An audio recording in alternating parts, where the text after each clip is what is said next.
«Экодиктант» – это ежегодный проект, направленный на формирование экологической культуры, популяризацию экологических знаний среди различных слоев населения, а также повышение уровня экологической грамотности.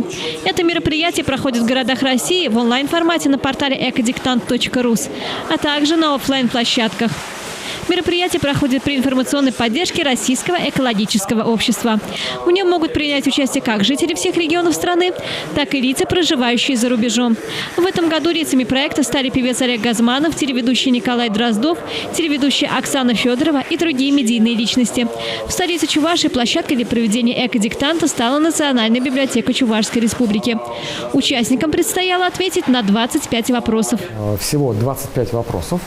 Вопросы касаются они отходов, обращения с отходами, вопросы, связанные с изменением климата, вопросы, связанные с изменением хозяйственной деятельности, с влиянием хозяйственной деятельности человека на окружающую среду.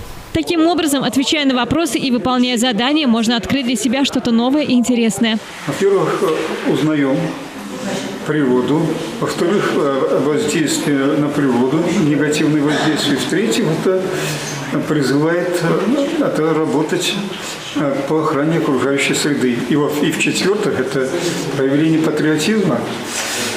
Поэтому такие мероприятия не важны, таким же относится и написание географического диктанта, этнологического диктанта и других. Словом, таким образом, наша власть, общественные организации, занимающиеся охраной природы, правильно делают, что привлекая как можно больше людей к таким важным мероприятиям. Приняли участие в экологическом диктанте и представители Русского географического общества.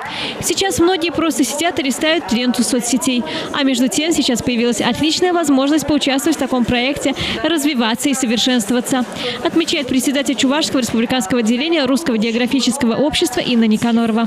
Лучше прийти и поучаствовать в этом интеллектуальном соревновании. Это действительно интеллектуальное соревнование, которое, с одной стороны, покажет нам, что мы еще чего-то не знаем, и это нужно белое пятно закрыть, почитать какие-то новые книги, а с другой стороны, это объединяет нас, жителей нашей планеты, потому что мы познаем что-то новое, когда участвуем в подобных диктантах.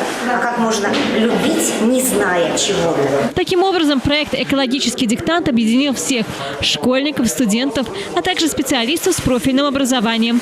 В нем приняли участие представители Минприроды Чувашии и просто неравнодушные люди, те, кому дорога родная природа. Экологический диктант. Сбережем природу вместе. Елена Яковлева, Степан Гурьянов. Жизнь столицы.